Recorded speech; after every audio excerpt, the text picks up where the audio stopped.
बहुत स्वागत है आज के इस वीडियो में। जैसा कि आप लोग जानते हो, इससे पिछले वीडियो को आप लोगों ने देखा होगा। उस वीडियो में हम लोगों ने क्या कैलकुलेट किया था? सबसे पहले हम लोगों ने इलेक्ट्रिक फील्ड कैलकुलेट करना सीखा था। फिर हम लोगों ने electric field due to a uniformly charge ring पढ़ा था, ठीक है। उसके बाद अगले वीडियो में हम लोगों ने क्या पढ़ा था? Electric field due to uniformly charge straight wire. Clear? तो आज हम उसी टॉपिक को थोड़ा सा आगे बढ़ाते हैं, ठीक है। तो आज का हमारा जो टॉपिक रहेगा उसको अभी हम स्टार्ट करते हैं, देखते हैं।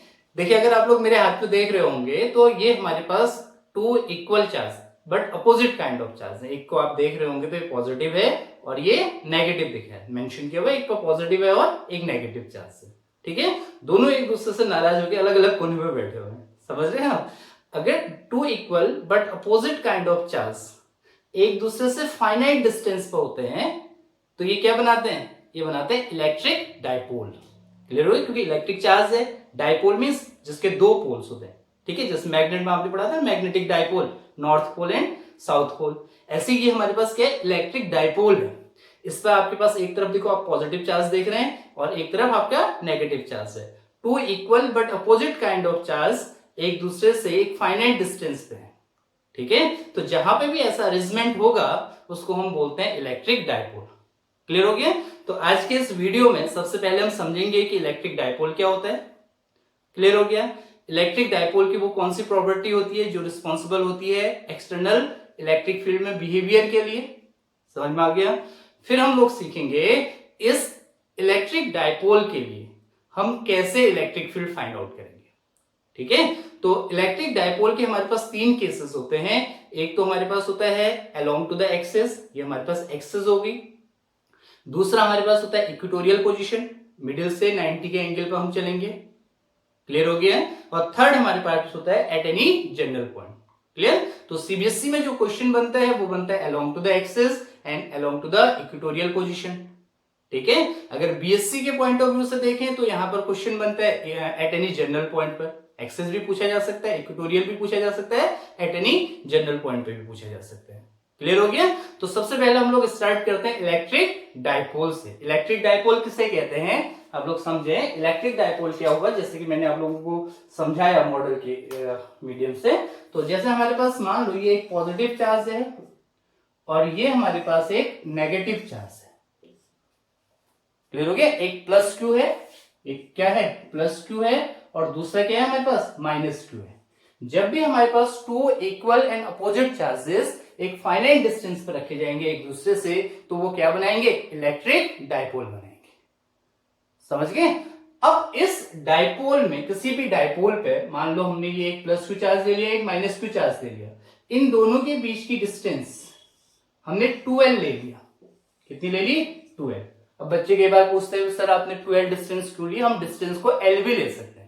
क्लियर हो गया? उससे कोई फर्क नहीं पड़ना है। बट जब हम आगे इस पर बेस्ड डेरिवेशंस करेंगे तो हमें वहां पर हाफ लेंथ की जरूरत पड़ती है। तो हम अगर हाफ लेंथ अगर हम l लेंगे तो हमें l/2 डिस्टेंस लेना पड़ेगा, ठीक है। तो थोड़ा सा फॉर्मूले को क्या करता है? डिस्टर्ब करता है, ठीक है। तो हमने 12 ले लिया तो हम इसकी हाफ लेंथ कितना ले लेंगे? l एंड l ले लेंगे। तो अभी आपको डेरिवेशन जब आप करेंगे तो बहुत बेटरली आप उस चीज को समझ पाएंगे कि सर ने 12 क्यों लिया, ठीक है। और कोई रीजन नहीं है। क्लियर? एग्जाम में भी अगर जैसे न्यूमेरिकल आता है तो डाइपोल की लेंथ अगर 10 सेंटीमीटर दी है तो 12 is equal to 10 centimetre, not l।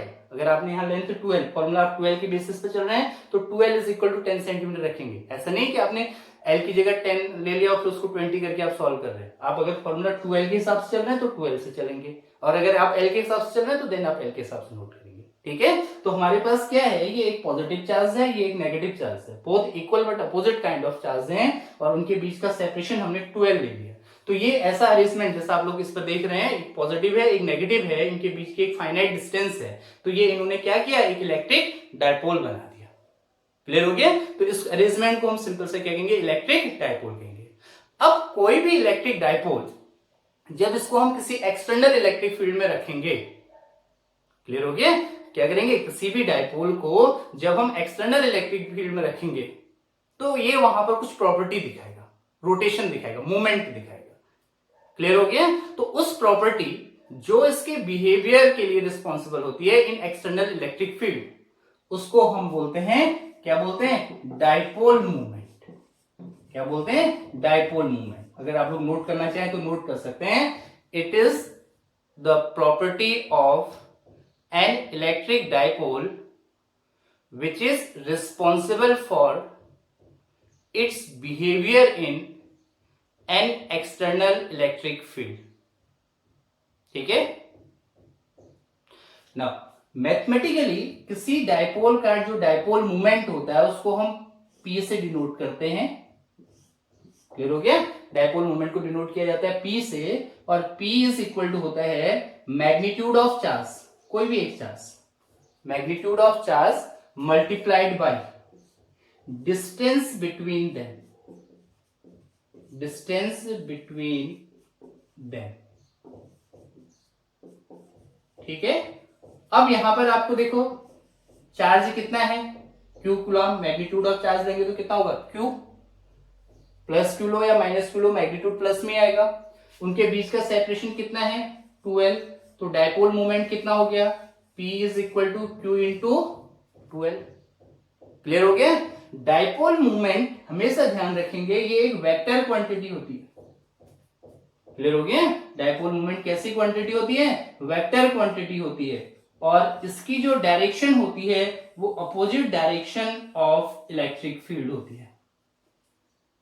Clear हो गया? इलेक्ट्रिक फील्ड हमेशा क्या होता है, पॉजिटिव चार्ज में रेडियली आउटवर्ड। अगर हमारे पास कहीं पर एक पॉजिटिव चार्ज दिया हुआ है तो जो इलेक्ट्रिक फील्ड होगा वो इससे रेडियली आउटवर्ड को जाएगा, ऐसे आउटवर्ड समझते हैं ना, रेडियस के डायरेक्शन में आउटवर्ड को जाएगा ऐसे। क्लियर हो गया? और अगर कोई हमारे पास नेगेटिव चार्ज है, इलेक्ट्रिक फील्ड जो है पॉजिटिव चार्ज के लिए रेडियली आउटवर्ड जाता है। नेगेटिव चार्ज अगर हमें कहीं पर दिया हुआ है तो उसमें इलेक्ट्रिक फील्ड क्या होगा, रेडियली इनवर्ट डायरेक्शन में आएगा। क्लियर हो गया? यस और नो? और अगर हमारे पास कहीं पर पॉजिटिव चार्ज के लिए electric field radially outward direction में जाता है, नेगेटिव चार्ज के लिए electric field radially inward direction में आता है। क्लियर हो गया? और अगर हमारे पास कपल ऑफ चार्ज हो, जैसे कि यहाँ पर दो चार्ज है, एक पॉजिटिव है और नेगेटिव है। डाइपोल में हमेशा क्या है, एक पॉजिटिव चार्ज है और एक नेगेटिव चार्ज है। तो ऐसी कंडीशन में एक अगर हमारे पास पॉजिटिव चार्ज है और दूसरा हमारे पास नेगेटिव चार्ज है, तो इलेक्ट्रिक फील्ड लाइंस हमेशा पॉजिटिव से जाएंगी और नेगेटिव पर आगे रुक जाएंगी। ठीक है? अवे फ्रॉम पॉजिटिव चार्ज होंगी, इलेक्ट्रिक फील्ड लाइन की डायरेक्शन क्या होगी, away from positive charge and towards a negative charge. हमेशा आप ध्यान रखेंगे जब भी हम किसकी बात करेंगे, डाइपोल की बात करेंगे, तो डाइपोल में इलेक्ट्रिक फील्ड की डायरेक्शन क्या होगी, from positive charge to negative charge. आप देख पा रहे होंगे पॉजिटिव से कहां होगी, नेगेटिव होगी। ठीक है? तो डाइपोल मोमेंट मैंने कहा वेक्टर क्वांटिटी होती है और इसकी डायरेक्शन क्या होती है, opposite direction of electric field. ठीक है? जैसे यहां electric field positive to negative जाएगा तो डाइपोल मोमेंट की डायरेक्शन क्या होगी, negative to positive, opposite direction of electric field. Clear हो गया? बट इसमें भी एक कंडीशन होती है, अगर हम पॉइंट को एक्सेस पे लेते हैं तो वहां पर डाइपोल मोमेंट और electric field along to the axis अगर हम देखें दोनों सेम डायरेक्शन में होते हैं। अभी हम डिस्कस करेंगे। क्लियर हो गया? तो हमारे पास देखो पॉजिटिव से इलेक्ट्रिक फील्ड स्टार्ट होगा और कहां पे जाके रुकेगा, नेगेटिव पे। तो इलेक्ट्रिक फील्ड की डायरेक्शन होती है, डाइपोल में इलेक्ट्रिक फील्ड की डायरेक्शन होगी पॉजिटिव टू नेगेटिव, और हमारे पास क्या रहेगा, जो डाइपोल मोमेंट होगा उसकी डायरेक्शन होगी नेगेटिव टू पॉजिटिव। तो dipole moment is a vector quantity and its direction is opposite to electric field. Clear होगी? जैसे आप ये पॉजिटिव देख रहे हैं ना, तो यहाँ पर इलेक्ट्रिक फील्ड होगा पॉजिटिव टू नेगेटिव। क्लियर? और डाइपोल मोमेंट होगा negative to positive, opposite direction of electric field रहेगा। क्लियर हो गया? तो हमारे पास डाइपोल समझ में आ गया। What is dipole moment? Dipole moment को mathematically it is given as the, क्या दिया जाता है, charge multiplied by distance between charges. Clear हो गया? अगर आप इसकी डेफिनेशन लिखेंगे तो इसकी डेफिनेशन वैसे तो हुआ कि it is the property of any dipole which is responsible for behaviour in an external electric field. But mathematically जो डाइपोल मोमेंट होता है वो कितना होता है, dipole moment is equal to charge multiplied by distance between charges. Clear हो गया? तो इसको हम डाइपोल मोमेंट कहते हैं, और डाइपोल मोमेंट वेक्टर क्वांटिटी होती है और इसकी direction opposite direction of electric field होती है। क्लियर हो गया? अब आप ध्यान से समझें, यूनिट क्या हो जाएगी डाइपोल मोमेंट की, यहां से यूनिट क्या होगी, तो यूनिट हमारे पास होगी चार्ज। चार्ज की यूनिट होती है कूलम, लेंथ की यूनिट होती है मीटर, तो इसकी यूनिट हो जाएगी कूलम मीटर। क्लियर हो गया? ऐसे आप इसका डायमेंशनल फॉर्मूला भी निकाल सकते हैं। अब मैं 11th का डायमेंशनल फॉर्मूला पूछ के आपकी डूबती रग में हाथ नहीं रखूंगा, ठीक है? तो आप लोग निकाल सकते हैं उस चीज को। क्लियर? आगे बढ़े तो यूनिट इज इक्वल टू, इसकी यूनिट होगी कूलम्ब मीटर, ठीक है? ये हमारे पास एक इलेक्ट्रिक डाइपोल हो गया। आज हमें क्या करना है, ऐसे इलेक्ट्रिक डाइपोल के एग्जांपल्स आप जैसे HCl मॉलिक्यूल है, HCl में देखिए, अगर हम HCl की बात करें तो H पे कैसे चार्ज होता है, +1, Cl पे कैसा चार्ज होता है, -1। ये H एटम हो गया, ये Cl एटम हो गया, आयन हो गया। देखो H आयन और Cl आयन दोनों पे क्या, एक पे पॉजिटिव चार्ज है, एक पे नेगेटिव चार्ज है, तो ये क्या बनाएंगे, एक इलेक्ट्रिक डाइपोल बनाएंगे। ऐसे मॉलिक्यूल्स को क्या कहते हैं, पोलर मॉलिक्यूल या पोलर सब्सटेंस कहते हैं। आगे हम डाइलेक्ट्रिक्स पढ़ेंगे तो उसमें मैं डिटेल से समझाऊंगा, इसको पोलर सब्सटेंस कहते हैं। क्लियर हो गया? तो ये इलेक्ट्रिक डाइपोल हो गया। तो आज का हमारा टॉपिक है, किसी इलेक्ट्रिक डाइपोल के लिए हमें क्या करना है, find an expression for electric field due to an electric dipole. Clear हो गया? बात समझ गए? तो यहाँ पे जो बोर्ड के लिए बहुत इंपोर्टेंट क्वेश्चन है, electric field along to the axis and along to the equatorial position. Clear? ये बीएससी में भी आता है, यूनिवर्सिटी, डिफरेंट यूनिवर्सिटी की बीएससी के सिलेबस में भी ये है। तो इसका एक केस और मैं बताऊंगा, उसमें हम देखेंगे जनरल पॉइंट पर। क्लियर हो गया? तो ये 12th के बच्चों के लिए और बीएससी दोनों वालों के लिए एप्लीकेबल रहेगा, दोनों के लिए हेल्पफुल रहेगा, दोनों बच्चे उसको देख सकते हैं। ठीक है बेटा? तो ये तो हमारे पास था इलेक्ट्रिक डाइपोल। तो जैसा मैंने आपसे कहा, आज हम लोग पढ़ेंगे electric field due to an electric dipole. तो इलेक्ट्रिक डाइपोल के लिए अगर हम इलेक्ट्रिक फील्ड कैलकुलेट करें तो इसका फर्स्ट कंडीशन हमारे पर रहेगी along to the axial point, along to the axis. ठीक है? तो हम लोग क्या पढ़ेंगे, electric field due to dipole, dipole, ठीक है, अलोंग एक्सिस देखेंगे पहले, एक्सिस। क्लियर हो गया? अलोंग टू द एक्सिस हम पहले electric field due to a dipole along to the axis देखेंगे। ठीक है? सपोज करो बेटा हमारे पास एक, ये हमारा आज का टॉपिक रहेगा, सपोज हमारे पास एक इलेक्ट्रिक डाइपोल है। अब समझ लें, ये हमारे पास देख पा रहे होंगे तो आप लोग, ये हमारे पास देखिए एक पॉजिटिव चार्ज है, ठीक है, थोड़ा सा छोटा चार्ज बना रहा हूं, ये डायग्राम में हमें दिखाना है। ये +2 चार्ज हमने ले लिया, ठीक है, और इससे ये हमारे पास एक दूसरा चार्ज है -2। तो ये एक क्या बना रहे, डाइपोल बना रहे। इस +2 और -2 के जो बीच का सेपरेशन है, या हम मान सकते हैं कि इस डाइपोल की जो लेंथ है वो कितनी है, 12। 12 is the length of dipole. कितनी है, 12 है। क्लियर हो गया? और इस डाइपोल का जो मिडिल पॉइंट है, जो सेंटर पॉइंट है, वो हमने थोड़ी देर के लिए मान लिया O है। O is the centre point. ठीक है? Let us consider P is any point. It is along to the axis. Suppose P is any point along to the axis at a small r distance from center of dipole. ठीक है? It is P is any point at a small r distance from center of dipole. Dipole के centre से small r distance पर कोई point है P। इस point पर हमें क्या कैलकुलेट करना है, इलेक्ट्रिक फील्ड कैलकुलेट करना है। क्लियर हो गया? यस और नो? अब आप देखें, अगर मैं इस P पॉइंट को देखूं तो बेटा ये P पॉइंट की डिस्टेंस, यहां से देखो O से P तक की डिस्टेंस कितनी है हमारे पास, R, और ये टोटल डिस्टेंस कितनी है, 12। तो ये डिस्टेंस कितनी रहेगी, L। ये जो डिस्टेंस है, देख पा रहे हैं हम लोग, ये जो हमारे पास डिस्टेंस रहेगी, यहां से लेके यहां तक की जो डिस्टेंस रहेगी कितनी होगी, L। ऐसी ये डिस्टेंस भी कितनी होगी, L। क्लियर हो गया? अब देखो यहां से लेके यहां तक की डिस्टेंस है L, यहां से लेके यहां तक की डिस्टेंस है R। तो ये डिस्टेंस कितनी रहेगी, बोलो, R minus L। Very good. कितनी रहेगी, R माइनस L। क्लियर हो गया?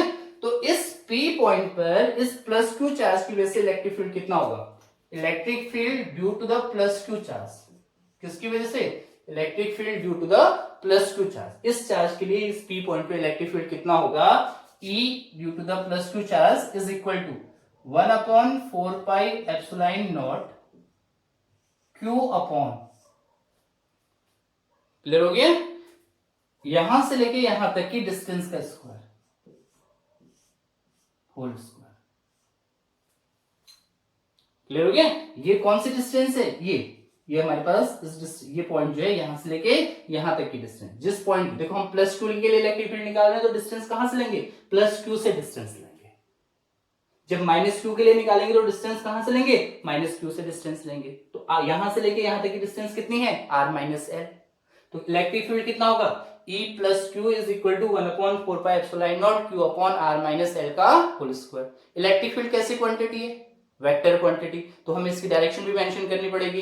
देखिए बेटा, ये पॉजिटिव चार्ज है तो पॉजिटिव चार्ज के लिए यहाँ पर जो इलेक्ट्रिक फील्ड रहेगा उसकी डायरेक्शन इस तरफ को होगी, क्योंकि प्लस चार्ज में हमेशा इलेक्ट्रिक फील्ड रेडियली आउटवर्ड जाता है। हमेशा याद रखो, पॉजिटिव का मतलब जो पॉजिटिविटी फैला रहा है। क्लियर हो गया? अब ये जाएगा। नेगेटिव जो क्या करेगा? कंजर्व करेगा, अंदर को लेके आएगा। तो पॉजिटिव चार्ज में इलेक्ट्रिक फील्ड हमेशा आउटवर्ड जाएगा, रेडियली आउटवर्ड, और नेगेटिव चार्ज में हमेशा कहां की तरफ रहेगा? इनवर्ट की तरफ रहेगा। क्लियर हो गया? तो अभी प्लस क्यू चार्ज था, इसकी वजह से इलेक्ट्रिक फील्ड रेडियली आउटवर्ड रहेगा, और कितना रहेगा? E प्लस क्यू के बराबर। समझ गए? तो इसकी डायरेक्शन कहां पर रहेगी? Along to the positive direction of, along positive x axis. अगर हम इस डायग्राम पे देखें तो कहां की तरफ रहेगी? Along to the positive x axis. ठीक है? अब अगर आप यहां पर electric field due to minus Q charge निकालो,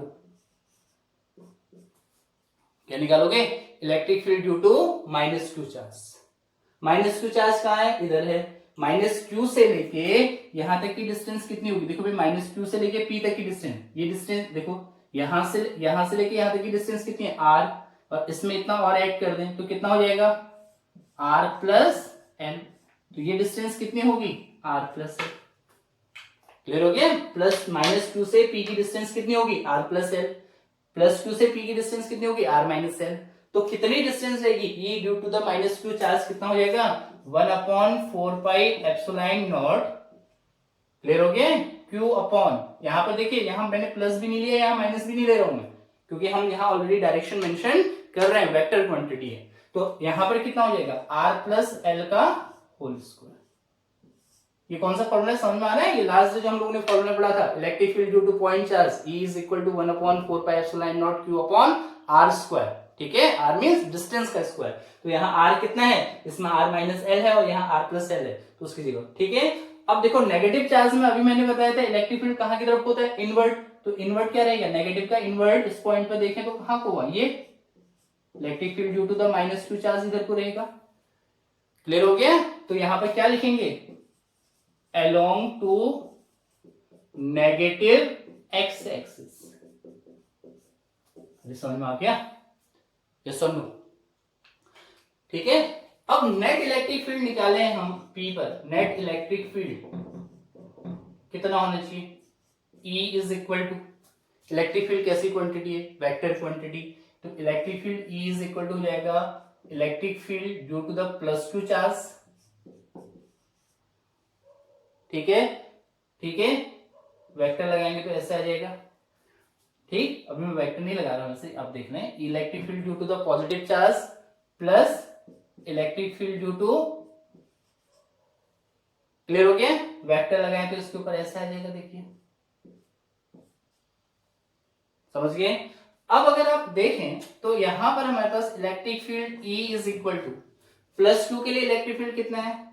1/4πε0 q upon R minus L का होल स्क्वायर। अभी मैं पहले मैग्नीट्यूड निकाल दे रहा हूं, फिर वेक्टर नोटेशन चेंज करूंगा। क्लियर हो गया? माइनस क्यू के लिए कितना है? 1/4πε0 q upon r plus l का होल स्क्वायर। क्लियर हो गया? बीच में कैसा साइन आएगा? नेगेटिव साइन आएगा। क्यों? क्योंकि इलेक्ट्रिक फील्ड अपोजिट डायरेक्शन में, इसका प्लस क्यू का इलेक्ट्रिक फील्ड उधर को है, माइनस क्यू का इलेक्ट्रिक फील्ड इधर को है, तो E due to the minus Q charge इस डायरेक्शन में आ जाएगा। क्लियर हो गया? E due to the plus Q charge उस डायरेक्शन में चले जाएगा। सिंपल समझ रहे हैं भाई? एक प्लस क्यू के लिए इलेक्ट्रिक फील्ड इस डायरेक्शन में जा रहे हैं, माइनस क्यू के लिए इलेक्ट्रिक फील्ड इस डायरेक्शन में जा रहे हैं, तो इस पॉइंट पर नेट इलेक्ट्रिक फील्ड कितना हो जाएगा? ठीक है कि नहीं? पॉजिटिव वाले से माइनस कर देंगे नेगेटिव को। क्लियर हो गया? तो अब यहां पर देखिए, इतना समझ में आ गया। तो इसी को हम लिख सकते हैं बेटा, E इज इक्वल टू 1/4πε0, देखो आपका कॉमन है दोनों में, Q भी कॉमन है, Q into one Q upon 4πε0 is common, तो ब्रैकेट के अंदर कितना आएगा 1/r-l whole square minus 1/r+l whole square. Clear? ठीक है, आप लोग नोट भी कर सकते हैं पॉज करके इसको। बड़े आगे चले, देखिए इस डायग्राम की जरूरत हमें पड़ेगी, अभी मैं दोबारा बना लूंगा, उससे स्पेस चाहिए तो इसलिए देख लेंगे, डायरेक्शन के लिए इसकी जरूरत पड़ेगी, बाकी अभी तो हम डायरेक्शन ले चुके हैं तो इसकी ज्यादा जरूरत नहीं है, अभी थोड़ी देर में पड़ेगी, मैं दोबारा बना दूंगा। इतना समझ में आ गया? अब इसी को अगर आप लिखेंगे तो E is equal to Q upon 4πε0, तो आपका बाहर आ गया। ठीक है, इन ब्रैकेट भाई दोनों का एलसीएम कितना आएगा r-l whole square r+l whole square, यहां पे क्या आएगा r+l का होल स्क्वायर माइनस r-l का होल स्क्वायर, तो इसी को क्या लिखोगे आप बोलो Q अपॉन 4πε0। ठीक है, ये क्या आ जाएगा बोलो r² plus l² plus 2rl minus r² plus l² minus 2rl upon r² minus l² का होल स्क्वायर। ठीक है, r² माइनस l² का होल स्क्वायर। ठीक, तो इसी को आप क्या लिखेंगे बेटा, जब आप ब्रैकेट ओपन करेंगे तो Q अपॉन 4πε0 हमारे पास हो गया ये, तो ये हो जाएगा r² minus l² whole square. Okay, it can be written as r² plus l² plus 2rl minus r² minus l² plus 2rl। Yes और नो? कैंसिल? ओके, ठीक है, now E is equal to Q upon 4πε0 2rl how much, अरे बोलो यार 4rl upon r² minus l² whole square. Yes और no? Further it can be written as E is equal to 1 upon 4πε0 see Q into 2l into 2r upon r² minus l² whole square, 2 into 2 4 lr। clear? Q into 2l is called dipole moment P। okay, so it can be written as E is equal to 1 upon 4πε0 clear, Q into 2l is P, 2 को आगे ले लो 2p into r upon r² minus l² whole square। Okay, ठीक है, it is an electric field along to the axis of electric dipole। that is clear? It is an electric field along to the axis of dipole। that is clear? Now in case of short dipole, what is short dipole? okay, when the length of dipole is smaller compared to, किसके compare में, distance of the point। okay, what is a short dipole? तो बेटा short dipole क्या होगा, suppose it is a dipole, ये आपके पास dipole है, its length is 2l। okay, point is taken here, if the point r is much greater than the separation between dipoles. ठीक है, ये पोल्स के बीच का सेपरेशन, पॉजिटिव और नेगेटिव चार्ज के बीच का जो सेपरेशन है, इसके कंपेयर में अगर आपके पास डिस्टेंस बहुत ज्यादा है, क्लियर हो गया, कौन सी distance, along to the axis वाली डिस्टेंस बहुत ज्यादा है, तो ऐसी कंडीशन में इसको क्या बोलते हैं, शॉर्ट डायपोल कहेंगे। जो हमने पॉइंट लिया हुआ है ना एक्सेस पे, वो पॉइंट हमारे पास क्या है, बहुत वेरी फार अवे, इससे इसके कंपेयर में आर मच ग्रेटर टू इसके बीच के सेपरेशन के, ऐसे को बोलते हैं शॉर्ट डायपोल। तो हम लोग क्या पढ़ेंगे, in case of short dipole, in case of short dipole, okay क्या होता है short, in case of short dipole r is much greater than l, clear, distance of the point is much greater than l, it means क्या हो जाएगा, r square minus l square is nearly equal to r square, clear हो गया। ऐसी condition में क्या हो जाएगा, electric field E is equal to 1/4 pi epsilon naught P 2P into R upon, clear, r square minus l square को हम क्या लिख सकते हैं, आर स्क्वायर का whole square, because r square minus l square is equal to r square. Further it can be written as E is equal to 1/4 pi epsilon naught 2P into R upon R cube, R power 4 से एक power cancel कर दो तो आपके पास simple सा क्या हो जाएगा, E is equal to 1/4 pi epsilon naught 2P upon R cube, clear. It is an electric field along to the axis of an electric dipole, clear. तो डायपोल को, शॉर्ट डायपोल का कंडीशन आप ध्यान रखना, जैसे पॉइंट की distance R L के compare में मच ग्रेटर है, जैसे आपके पास L कहते हैं, suppose L is the 1 angstrom, clear हो गया, और जो पॉइंट है, सेपरेशन पॉइंट है, वो 5 सेंटीमीटर है, क्लियर। तो आप ध्यान से समझें कंडीशन आपको कब लगानी है, ये कंडीशन कब अप्लाई करनी है, when R is much greater than L, clear. तो E is equal to इतना हो गया। इसी को बेटा अगर आप वेक्टर नोटेशन में लिखें, जैसे मैंने आप लोगों को बोला ना वेक्टर नोटेशन, इसको अगर आप वेक्टर नोटेशन में लिखेंगे तो क्या रहेगा, देखो बेटा, electric field is the vector quantity, dipole moment is the vector quantity. तो अगर हम भाई क्या कर दें, वेक्टर नोटेशन में क्या होगा, इलेक्ट्रिक फील्ड की डायरेक्शन और डायपोल मोमेंट की डायरेक्शन देखेंगे। तो मैंने अभी आप लोगों को समझाया, अगर हम लोग देखें, देखिए, तो अलोंग टू द एक्सेस की अगर मैं बात करूं, इस एक्सेस की अगर मैं बात करूं, क्लियर हो गया, ये पॉइंट है मेरा एक्सेस पे, ये कोई पॉइंट है, ये एक्सेस पे ऐसे पॉइंट है यहां पे, clear.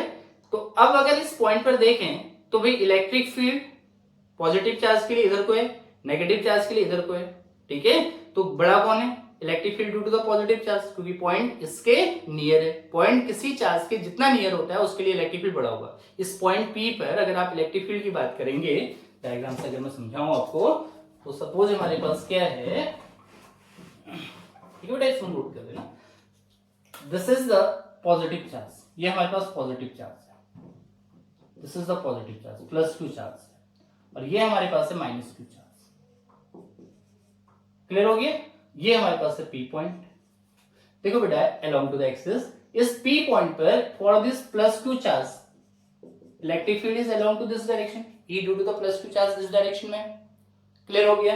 And electric field due to the -2 charge इस डायरेक्शन में होगा, पॉजिटिव चार्ज में अवे होता है, नेगेटिव चार्ज में इनवर्ट होता है, क्लियर हो गया। अब P पॉइंट किसके नियर है, +2 के, तो इसका मतलब E+2 ग्रेटर होगा, फिर क्या होगा, E+Q is greater then E-Q, clear, क्योंकि +2 से ये डिस्टेंस, देखो चार्ज का अमाउंट तो बराबर है, तो ये डिस्टेंस स्मॉलर है, तो like E due to the +2 is greater than E due to the -Q, clear हो गया। तो इसका मतलब नेट इलेक्ट्रिक फील्ड किस डायरेक्शन में जाएगा, along to the positive direction of x axis, कहां हो जाएगा, net electric field capital E की डायरेक्शन कहां को होगी, अलोंग टू द, समझ में आ गया। और अभी आप लोगों से मैंने कहा डायपोल मोमेंट की डायरेक्शन कहां होती है, नेगेटिव टू पॉजिटिव, भाई नेगेटिव चार्ज ये है, पॉजिटिव ये है, या सॉरी डायपोल मोमेंट की डायरेक्शन होती है negative to positive, electric field की डायरेक्शन क्या होती है, पॉजिटिव टू नेगेटिव। देखो बेटा इस पॉइंट पर अगर हम इलेक्ट्रिक फील्ड देखें तो इलेक्ट्रिक फील्ड कैसे जाएगा, ऐसे, क्लियर हो गया। इलेक्ट्रिक फील्ड कहां होता है, पॉजिटिव से नेगेटिव की तरफ, और डायपोल मोमेंट की डायरेक्शन कहां को होगी, नेगेटिव टू पॉजिटिव, ऐसे, समझ रहे, डायपोल मोमेंट होता है नेगेटिव टू पॉजिटिव, तो डायपोल मोमेंट की डायरेक्शन है इधर को, क्लियर हो गया। और इस पर इलेक्ट्रिक फील्ड कैसे जाएगा, negative positive to negative, electric field lines ऐसे जाएंगी, डायरेक्ट ऐसे नहीं, इलेक्ट्रिक फील्ड लाइंस ऐसे जाएंगी, क्लियर हो गया। देखो अब आपके पास, आप समझ पा रहे हो, डायपोल मोमेंट की डायरेक्शन है नेगेटिव टू पॉजिटिव, इधर से डायपोल मोमेंट की डायरेक्शन इधर को, और इलेक्ट्रिक फील्ड लाइंस जा रही है ऐसे। तो एक्सेस पे जो पॉइंट आ रहा है, देखो यहाँ पे इलेक्ट्रिक फील्ड ऐसे जा रहा है ये, और डायपोल मोमेंट ऐसे जा रहा है। तो इस पॉइंट पर अगर आप देखो तो इलेक्ट्रिक फील्ड की डायरेक्शन भी ऐसे है, इस उधर को है, और डायपोल मोमेंट भी इधर को है। तो आप ध्यान रखेंगे, along to the axis of dipole, along to the axis of dipole, the dipole moment and an electric field is along to the same direction. Electric field और डायपोल मोमेंट दोनों क्या होते हैं, along to the same direction होते हैं। कहां पर, along to the axis of dipole। Clear हो गया, बस समझ में आ गई।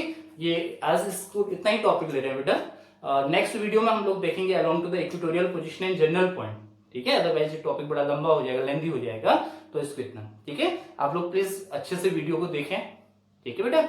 आप लोगों के मन में कोई डाउट हो तो आप कमेंट्स बॉक्स पे भी लिख सकते हैं, ठीक। अगर आपको स्पेशल क्वेश्चन चाहते हैं कि जिसका मैं डेरिवेशन करा दूं, तो उसको भी आप कमेंट बॉक्स पे मेंशन कर सकते हैं, ठीक है। ठीक, आज में हम लोग इतना ही करेंगे। Thank you, have a nice day.